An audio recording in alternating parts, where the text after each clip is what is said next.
বন্ধুরা, শ্রাবণ মাস তো পড়ে গেছে। এই শ্রাবণ মাসে আপনারা তারকেশ্বর যাওয়ার রাস্তা তার সম্পর্কে কীভাবে যাবেন সেটা আপনাদের সাথে একটু শেয়ার করছি। তারকেশ্বর প্রথমে ট্রেনে যেতে গেলে হাওড়া স্টেশন থেকে তারকেশ্বর লোকাল আছে, প্রায় 2 ঘন্টার ধরে সময় লাগবে। নিয়মিত ট্রেন চলে সকাল থেকে রাত পর্যন্ত। বাসে গেলে কলকাতা থেকে আরামবাগ বা চন্দননগর হয়ে বাসে দেওয়া যায় তারকেশ্বর।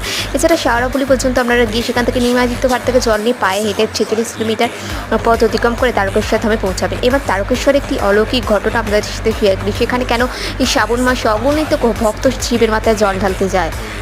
তারকেশ্বরে তারকনাথ শিব হিসেবে বাবা পূজিত হন। এখানে মূলত ভক্তরা আসে অনেক বিশ্বাস ভক্তি নিয়ে। তারকনাথের কাছে তারা মন থেকে প্রার্থনা করলে ইচ্ছা পূরণ হয় এইভাবে। বিশেষ করে শ্রাবণ মাসে 12 কিলোমিটার হেঁটে তারা জল নিবেদন করে। অসুস্থতা থেকে মুক্তির জন্য কেউ কেউ আসে। মানসিক রোগ দুরারোগ্য রোধের আক্রান্ত ব্যক্তিরা এখানে আসে শিবের আশীর্বাদে আরোগ্য লাভ করবার জন্য। আধ্যাত্মিক শক্তির অনুভব।